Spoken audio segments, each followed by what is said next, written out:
without further ado, if I can get the slide to advance. There we go. Do a little bit about the Neighborhood Grants Program history. That's me looking out of my little cartoon house, which is fun. Okay, so my cartoon house. And then, so in the beginning, I like to say, so in 1990, there were approximately 15 neighborhood organizations in our community, and that's specific to Rockford at that time. And also in 1990, the Community Foundation of Northern Illinois received a $500,000 Ford MacArthur grant to support affordable housing.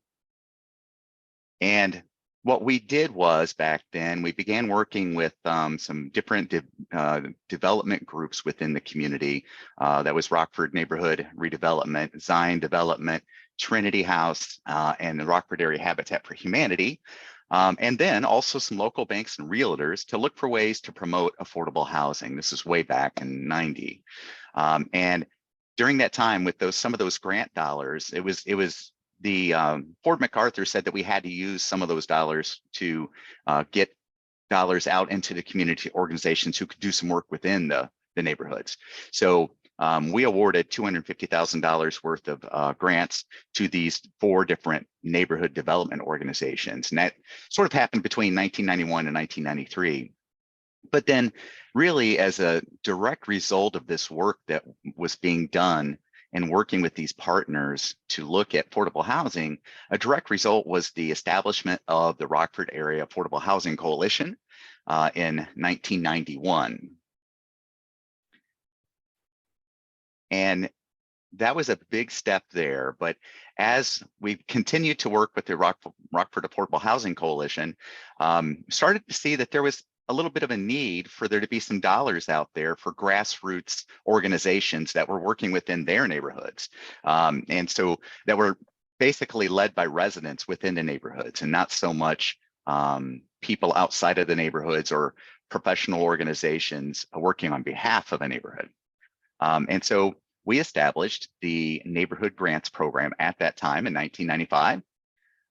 We were sort of an early adopter of making grants to grassroots organizations. It didn't necessarily have to be a 501c3. So in a 501c3 is essentially the IRS's term for organizations that are recognized as being a bona fide charity. But neighborhood organizations don't have to be a 501c3, and we wanted them to be able to work within their neighborhoods without that type of status. So that first year, we gave out 22 grants totaling $24,500. And then in 1996, we helped found the Council on Neighborhood Organizations in partnership with the City of Rockford. And then in 1997, we partnered with the League of Women Voters to bring John McKnight, co-founder of the Asset-Based Community Development Institute at DePaul University, to Rockford to speak about neighborhood organizations and neighborhood organizing and leadership and so on. And then from 1998 through 2000, we partnered with the City of Rockford, the United Way, and the Council on Neighborhood Organizations I mentioned earlier to provide leadership training through the Gamaliel Foundation to nearly 300 different neighborhood organizations and faith-based leaders. Then a little later in 2005, I should say, we partnered with the City of Gardens, which was part of the Rockford Park District, to more or less promote a contest that we entered called America in Bloom at that time. And when I say we, I mean the Rockford community entered. And it was a national contest, and it had everything to do with your community being beautiful. And we earmarked $45,000 to go specifically to organizations that were doing this kind of work. And we actually won. The Rockford community did win that competition, and that was pretty exciting at that time. And also in 2005, we began working with neighborhood organizations to establish what became called the Neighborhood Network. And it was just more or less a group of leaders of neighborhood organizations. They got together and shared what they were doing, and were able to collaborate more and that sort of thing. And that organization continued for many years. And Then we worked again with the city.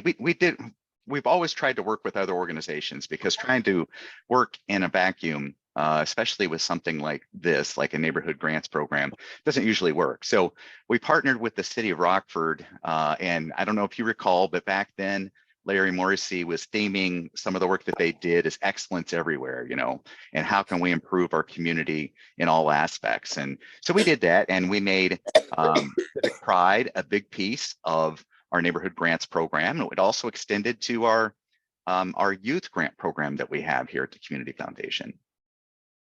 And then in 2017, we began partnering with Homestart to have them do more of the administration of the program and be more of the boots on the ground of the program, because they were in a position where they were working with neighborhood residents on a regular basis around housing issues. And what was kind of cool about that to me was that the Homestart was actually created out of the merger of the earlier mentioned Rockford Area Affordable Housing Coalition and Neighborhood Housing Services of Freeport. So it sort of came full circle at that point, from the organization that the neighborhood grants program sort of sprung from. But and we partnered with them up into this year, and this year they're taking a break, and we're going to take a look at what we do next year with the neighborhood grants program going forward.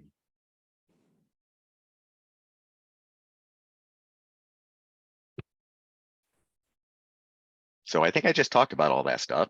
So there it is.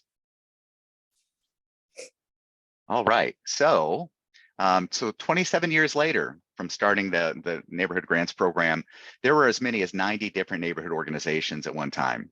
There are a few less listed on the Great Neighborhoods website now, but I think COVID sort of took a toll on our neighborhoods and our activism in that way. But I think it's coming back, and we're excited to be part of that if we can. We've awarded 499 grants, almost 500 grants, totaling $776,000 and some change since 1995. So there's a lot of money that's gone out there to grassroots organizations to do neighborhood improvement projects and have opportunities for residents to develop their leadership skills. So, and it's been for all kinds of different types of grants, different types of projects, which I'll actually touch on a little bit more later. So at this point, what I'd like to do is turn it over to Lisa, who's going to talk a little bit about the application process. Yeah, I'm just going to give a brief rundown of our application. I probably need to stop my share, right? And then you need to share? Yeah, I will on this slide. Well, on the slide that was up. It just oh, sorry. That's okay. It has my Hang on a minute. Information on it. And just a couple of resources. So really, it's coming back. We want to start at our website, and then I'll just kind of run through all this, but these are just some helpful links, so we can send that PowerPoint out to you later, and you can keep these links and just have my contact information. All right, now you can stop your share, and I'm gonna share my screen.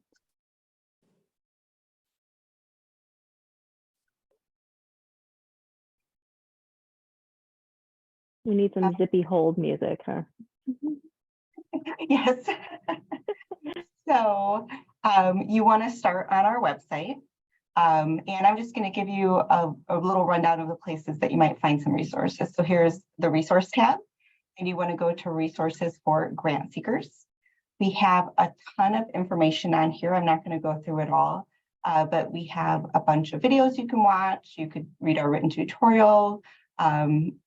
Anything that you could think of is on here, and if it's not, reach out to us and we'll try to put it up here. We want to give you as much information as possible. One of the things that you're going to go to later here in the application is our budget template, and our working with PDFs is something that sometimes people go to a lot here too. So I just wanted to point out where that was if you wanted to go to it separately. And then we have receive grants here, and you can go here to the neighborhood grants tab. And this is just a page on neighborhood grants that gives all the information of what we're looking for, reporting requirements. It has the budget template on here. everything that you could need. Hold on one second here. And so you're going to start here. You're going to go to apply for a grant. If you are new, you want to create an account. If you're not new, please don't create another account. Reach out to me. We'll add you on to a current organization. We don't want to have a bunch of duplicate organizations, and then we want everything to be able to be in the main organization tab. So then you log on, and this is your dashboard. If you've applied with us before, it'll have your previous applications and the status of those. But you're going to go to apply.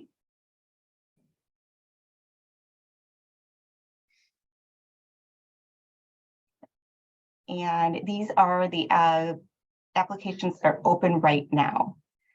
So I can't see it because the faces are over it, but you can go over here and you can start to apply with us.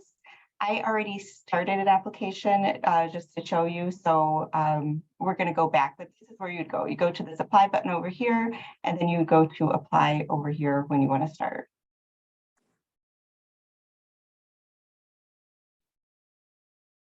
So I have a application open.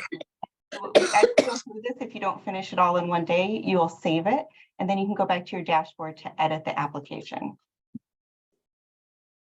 And we're just going to go through real quick here. You want to read the quick tips. We have links in here to our resource page that I showed you a little bit earlier, to our copy request. If you've applied with us in the past, you can use the copy request feature to import a bunch of your answers from your previous applications to this application, so you don't have to fill everything out all over again. Here's how to use Collaborator if you're working with somebody else, maybe with that's going to input the finance information. You can invite them to do that here. And we'll just go through real quick. You're going to have a summary. Mine is about cats because I love them. So my made-up application is about cats in the TNR program. You're going to have a brief project description, just a couple of sentences about what the project is, the amount you're requesting, how it fits into the neighborhood guidelines, the detailed project description on how you're going to make things happen and what you're going to do. We're going to list the responsible parties, engagement, volunteers. So you just go through this and you input any information that you have. If you have any questions, please reach out to me. I'm going to put your population description in here. You can find a lot of this on the census page, but you might just have to kind of estimate what that information is here. Put the demographic information in here. And then you're going to go to measuring results. So for my project, the biggest things I was trying to accomplish were to build feral cat homes and to get cats TNR, which is trap, neuter, release. So I put that information in here, how we're going to be successful and how we're going to measure that. And then you go down here to the budget. We have the budget template here. If you click on that, it will take you to the page we saw in the beginning. And I'll just show you my template really quick here. So you want to have your revenue and expense numbers match. So I'm requesting $900 from CFNIL, and that is how much I'm going to spend. You might have another revenue up here. Maybe you're requesting money from somewhere else. So you can add that, but you do want them to match, and you want to break down what the expenses are. Oh no, all my stuff is hiding.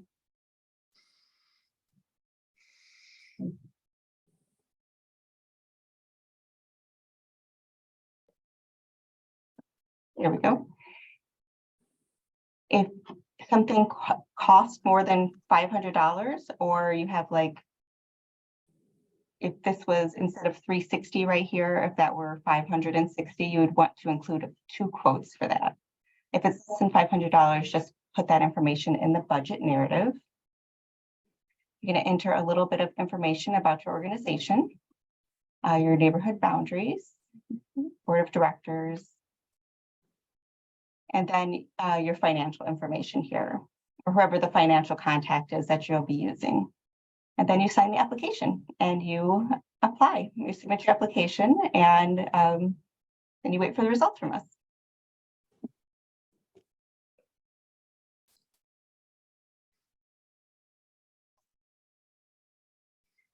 Thank you, Lisa. You're welcome. All right. Well, I'm gonna take over sharing again.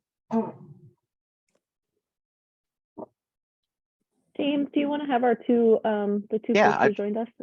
I would love to do that. So we'll start with, I see Gabby, so I'm gonna ask Gabby to introduce herself.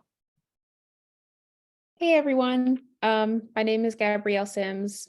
I'm here on behalf of a couple different organizations looking to apply for this neighborhood grant opportunity, one being Secondary Success and Beyond, and the other two are the Tommy Corral Foundation nonprofit, as well as the Live Real Foundation. So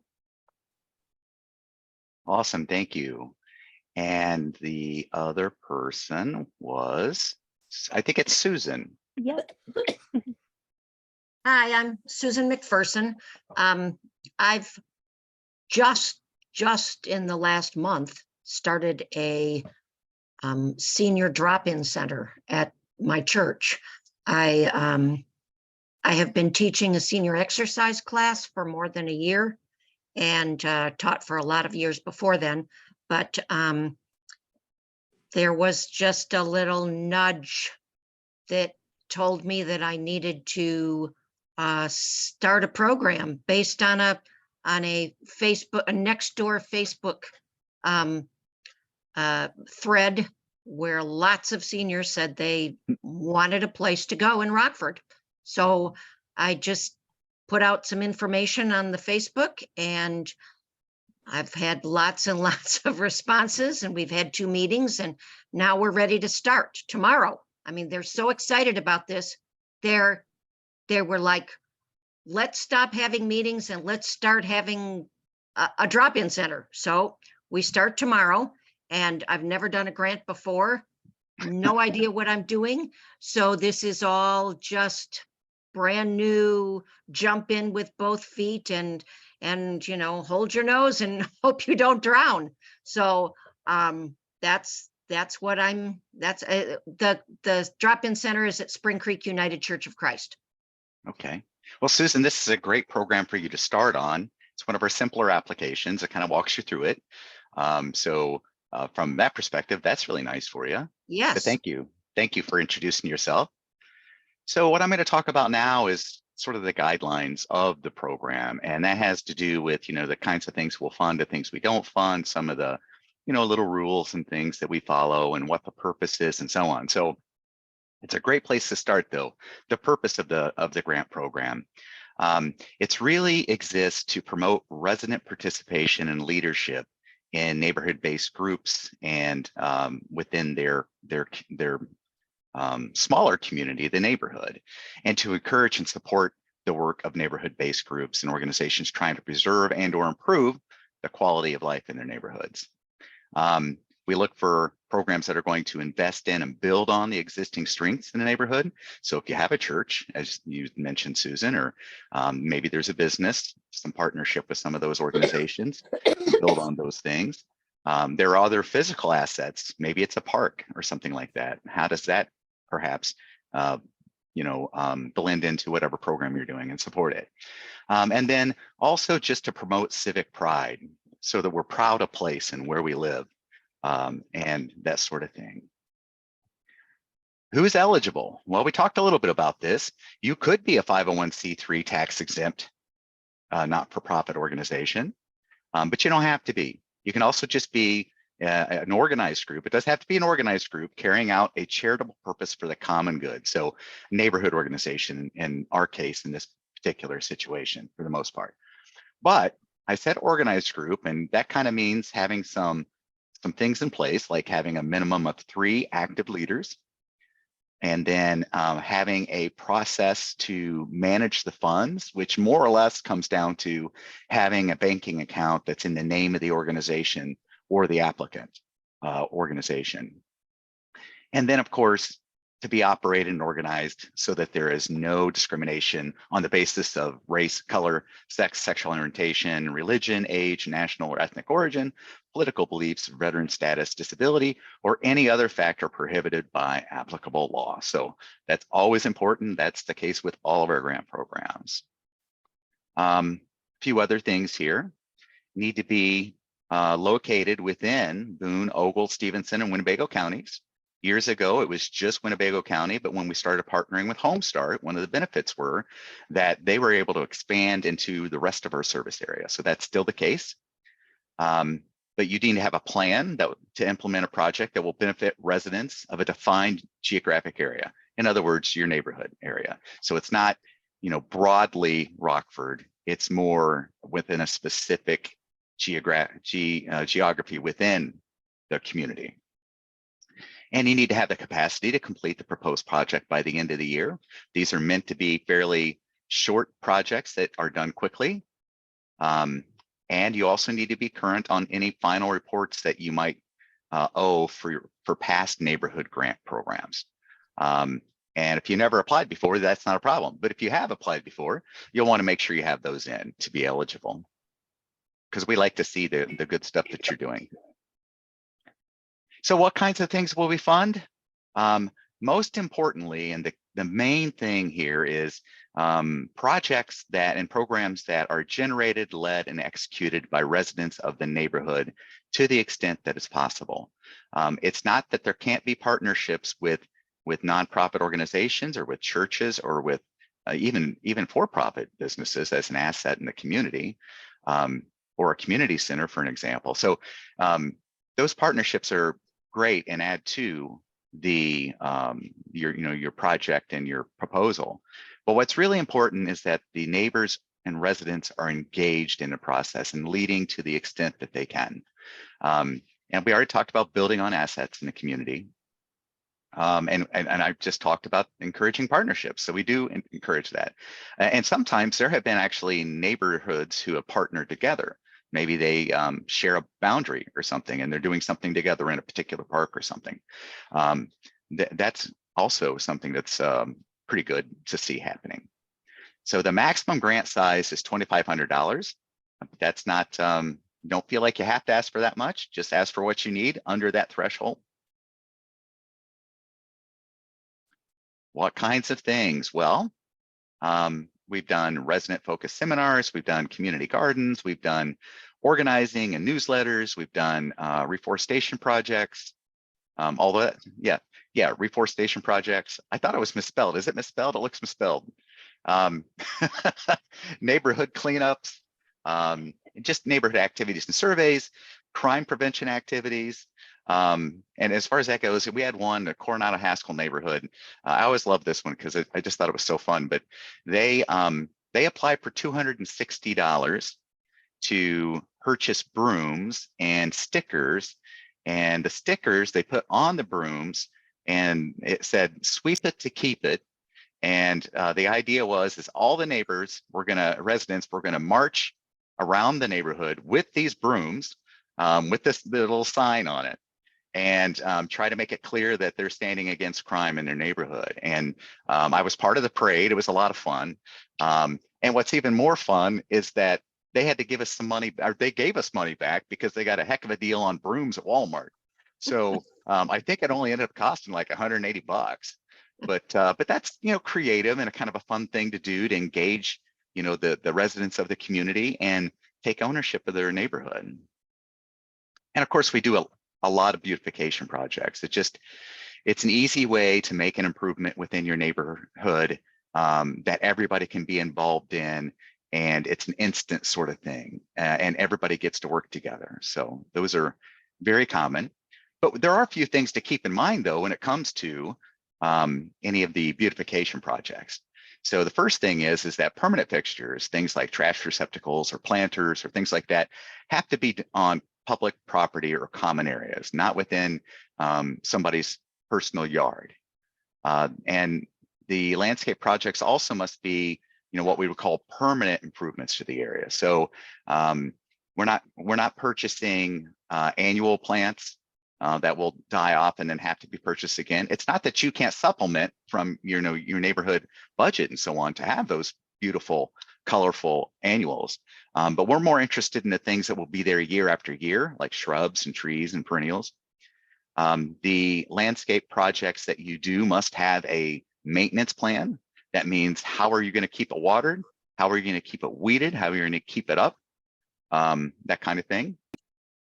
And then as far as any reforestation sort of activities, the trees have to be planted on public or common areas too. It's kind of like the permanent fixtures, because a tree almost is a permanent fixture, right? They last a really long time and not be on private property. So that's an important thing to keep in mind. So what don't we fund? Well, landscaping on private property, talked about that. Activities that primarily benefit non-resident organizations, including nonprofit and for-profit organizations. So it depends on who it's primarily benefiting. The idea is to benefit the residents in the neighborhood. And then, of course, projects or programs that promote a religion or require participation in a religious activity as a condition for receiving services. But we definitely make grants to faith-based organizations for other purposes. So, and actually we do a lot of that, honestly. So how will you spend the money? We want to know that. And Lisa's already talked about that. She showed you that budget form. That's the one that you will need to use. You'll upload that into your application. And then she showed you also that we have the budget narrative question, which is essentially your budget in narrative form. You're just writing it out in text form.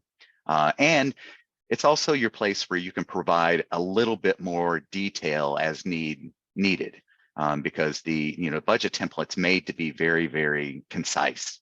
So it's easy to read and understand. So what's the timeline? What are we looking at here? Well, the application is open. It's been open since the 13th. It's going to close at 5 p.m. on April 17th. That's the deadline.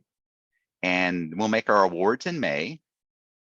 And then the reports are going to be due at the end of the year, December 31st, 2023. So I'm going to turn it over to Jen for a minute to talk about publicizing. Yeah, we're just going to talk really briefly, because obviously grant promotion only comes if you are awarded. So we hope that all of you will be awarded this year. James, you can go ahead and go to the next slide when you have a second. That would probably be helpful. So for neighborhood grants, it is a lot less. We require a lot less of our neighborhood grants recipients than, say, our community grants recipients, which are often asking for much larger sums of money or have a much more established organization or program. We understand that most of you are volunteers that are helping with something that really doesn't have the infrastructure to do marketing and promotion, and that's absolutely okay. Mostly we just want you to get the word out about the excellent thing that you're doing, less so about the grant that you received from us. Although we will say that we believe that sharing your success at getting a grant can breed more success. If people see that this is a program worth investing in, they may be more likely to invest in it themselves. So we find that it's a really good case point for projects that, if they're worth funding with a grant, others may want to give as well. So in past cycles, and this really started during the pandemic, to the awarded groups, when it was appropriate, like if it was a physical location, we gave these yard signs that say this project supported by a neighborhood grant. So we plan to do that again this year. So if it's appropriate, if your project is one that would work to have a yard sign, we'll give you one of those. We'll make it really easy for you. You could send out a press release and really, again, like talking about the cool thing that you're doing and then mentioning that you received a grant to support it. Site visit, or as I like to think about them, grown-up field trips. We love to come out and see projects in action. And this is less about us like coming in and making sure that you're doing exactly what you said you would do, and more because we love to see good work happening in the community. And we'd love to take some pictures and share through our channels what you are doing. So particularly like if you have a ribbon cutting or anything like an actual event, please invite us. We would love to come. Social media, if you have any channels that your group uses, those are such great places to talk about your grant and share that really good news that you've gotten support from your community for your community. And then sometimes awarded projects have t-shirts or a program or a poster. We'd be happy to provide our logo and any language. We can help you with language. And I should say that just as Lisa and James are here for your questions about the application, your grant plan, those types of things, guidelines, eligibility, I am here to help with any questions you might have about talking about your grant. Even if you just want to reach out and bounce an idea off of me that's not related to this grant, that's fine. I love that. I love to help with those kinds of things. I have a weird fascination with wordsmithing. So that's really fun for me. Most of all, oops, James, you can go ahead to the next one. Oh, most of all, we want you to not be worried about it. Just relax. Like, we want you to be focused on doing the good work of your project and not worry at all about publicizing, other than publicizing the program itself. Just relax. Okay. That's awesome. Next slide. I like gifts. They're kind of fun. And again, if you have any questions about anything like that, or just want some ideas, you need a media contact list, it's on our website, but reach out to me. I would be happy to provide that for you to help you do some marketing, some communication. Excellent. Thank you. Thank you. Can I just say something? Yes. Yes, Yeah. absolutely. In the way of marketing, by happenstance, a reporter saw the same thread that I did on the Facebook, Nextdoor Facebook site, and reached out to the person who had started the thread by saying, Rockford really needs to have a senior activity center. You know, how can we go about getting this done? I've talked to this person and that person. So anyway, this reporter happened to see that, and she called me, and she came and did an on-camera interview last Thursday morning, just before we had our second meeting of the seniors who wanted to get this started. And then they came back and filmed again, and then we were on the news at 5 o'clock on Thursday night. So wow, it's Very cool. amazing that just a little seed of an idea can expand into this huge tree in a matter of 3 weeks. I mean, we've gone from an idea all the way to a fruition in that amount of time. And then that added to one of the things I said during the longer interview was that we also had concerts at the church, and we were going to have a big concert of Celtic and St. Patrick's Day. So they came back and filmed at that, and then put that on Saturday night. So sometimes just a little thing just all of a sudden blossoms. And I'm just thrilled that we've already got that much, media coverage of it when it's just starting. Yeah, well, congratulations, because that is not always the way. I know. We send out endless press releases that never get any traction. So congratulations to you. I have to say it's been a miracle, and I've enjoyed it. So good. I think sometimes the media is looking for those little stories like that are a little different, Right. And really feel good, Yes, right. It's offering something to the community. The concerts we have been going on for I can't remember, 8 years now, and the senior exercise program started about a year ago, and now here we are with a potential senior drop-in center that's becoming very popular. So small things add up to big rewards. Sure. That's awesome. Thank you. Well, so who can you contact? We've kind of talked about this all the way through the presentation, but here it is again for you, and you'll get the slide deck and have that for you. And this is a really, really fun animation that Jen did. I just realized that's been in the background for like 2 men. I It's know. like, that's fun. Oh gosh, what would we do without her? Okay, so now let's open up for some questions. If you have questions about any aspect, whether it's the publicity piece, the application piece, or the guidelines piece. So I have a couple of questions.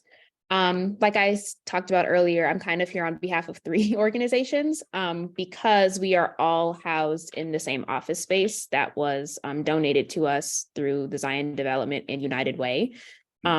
So what we would like to do 2 things. So my first question is, can we submit more than 1 application for 2 different projects that we want to do? Yes, you can.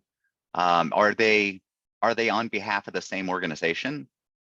Yeah, so the 3 organizations are working together to do 2 different projects. Okay, so it might be such a thing. It might be easier actually if there's a 1 lead. Well, actually, you will want to select a lead. And it might be that you have 2 different leads for each of the projects, or it might be that it's the same organization. I can tell you though that from my experience, it seems that when there's limited funding, committees tend to want to not fund the same organization twice in the same grant cycle. Tend not to. Doesn't mean it can't happen. Doesn't mean it can't happen, and it does happen. But there's a little bit of a trend that to not do that. So it might be better if there's a different lead organization for each of the 2 applications and projects, just whichever one might be most appropriate. The fact that the organizations are working together on 2 different projects, I don't think that's a problem at all. We love to see partnerships and combining your strengths to be able to perform projects. So that part's great. Okay, awesome. Yeah, and the other thing, I thought you were going to ask this question, but I'll just throw it out there because it's similar. Our system, our portal, does not allow a person to represent 2 different organizations. So you couldn't have 1 email address account and then be attached to 2 different organizations. If you're in that situation, which you might be, Gabby, if you're in that situation, what you probably want to do is use somebody else's email credentials to have an account with that organization. And another way to do that, by the way, is to have that organization create a Gmail account for you. And then you would use that account for that, organization A, and then you would use, your other account for organization B. Does that make sense? Yes, it does. Because sometimes people get tripped up with that because it's you have to have one organization or the other, and it's actually a flaw in the system as far as I'm concerned. But the company hasn't agreed with me yet enough to make a change, so we're still stuck with it. But we have a workaround. Sure. So, I had another question and I just lost my train of thought. So you had a slide where you talked about the projects being resident-led. Yes. Is it a deal breaker? I'll say if it's not necessarily resident-led, but the projects that we're doing are certainly for the benefit of the residents in that neighborhood. So the real question here comes down to how involved are the residents? It shouldn't be a project that is done by another organization on behalf of the residents. It should be something that the residents are engaged in. So, and to the extent that that's possible, it could be a situation where the residents need a little guidance, and maybe that nonprofit organization can provide that guidance, and maybe even encouragement as necessary. But the success of the selection in that case will really come down to how engaged are the residents. So the more engagement, obviously, the better. Gotcha. Okay, thank you. Yeah, absolutely. Do we have other questions out there? Yeah, Karen had raised her hand. Yeah. Okay, let me lower my hand. There we go. Can grant funds be used to publicize, and should that be written into the budget? If so. Yeah, I mean, yes, yes, I think the answer is yes, they can be. You know, it would, I think, I'm just thinking about it from the perspective of the committee. They wouldn't want a large percentage of the budget necessarily to be about promotion. Right. But, you know, certainly some things like, you know, you need some brochures, you need some other things like that to promote what you're doing. Those things would definitely be covered. Okay, thank you. I'm going to bring this all to the council of the church next week, but we may have a problem with the president, secretary, and treasurer, because I think if we do that inside of the church, we may lose our our whatever status it is, nonprofit status or whatever it is. Because I was told that that if we were going to be at the church, it had to be totally led by the people who were going to make use of it. And so, I mean, I have led the meetings, but I've said, you know, you guys are in charge of what you're going to do here. So I have to, like I said, I have to take that to the council and find out if it would be appropriate for, you know, us to have a president, secretary, treasurer kind of thing, or if that messes with our non-for-profit status. Well, first, I don't think it probably would Okay. have any effect on your nonprofit status as a church. Okay. And again, faith-based organizations are welcome to apply as far as we're concerned. Right. Yes. But here's the other thing you could think about. Why not just hold some elections real quick? I mean, There you go. within your resident group. I mean, Okay. surely somebody, you know, you have some leaders there, and that'll also give them the opportunity to develop leadership skills, which thank you. That's a real big wonderful piece of it. idea. Yeah. And the other question is, which just flew out of my head. So as they often do, right? Yeah, that's right. You know, I talk about one thing and it's gone. Well, anyway, if I think of it, I'll pop back in. Yeah, absolutely. Are there any other questions for us? Lisa, do you have something to say? One thing I just forgot to mention when I was going through the application is we do have areas for you to upload photos. So those are wonderful things to put in there. If you have like a beautification project like the screen is sharing right now, you could show what it looks like before the beautification project, and then if you get the grant, you could take some pictures of what it looks like afterwards, or just, we like pictures. Upload pictures if you can. Yeah, I mean, all these wonderful pictures that are in the presentation here are from our applicants and grantees. So yeah, I mean, it really helps us to understand what you're trying to do, and especially with the beautification projects. And Emily has raised her hand. Emily, what can we do for you? Hi, so I'm representing our resident council at Collier Gardens. Yeah. And we were thinking of, they're really big into gardens, vegetable and flower gardens. We have the beds and everything. Can we do something like that? Yes. Even though, okay. Perfect. Yeah, I wasn't sure if absolutely. it had to be like a fresh start project, but we want to reuse the beds and everything that we have, so it wouldn't be as expensive. Yeah. Yeah, it would be silly not to use the beds that you currently have, right? Yeah, right. Great. By all means. By all means. Are there other questions? Karen has raised her hand. Karen. Hi, one more please, and thank you. So can you select more than one area to apply for? For example, what we're looking at is the cleanups. This is youth focuses on the youth. Cleanups and activities. Can both of those areas be put into the application, or should we just focus on one? So just clarify for me, what are the two activities? Cleanups and activities to have the youth do project thinking projects, group projects that will help them to make good decisions about their lives and their neighborhoods.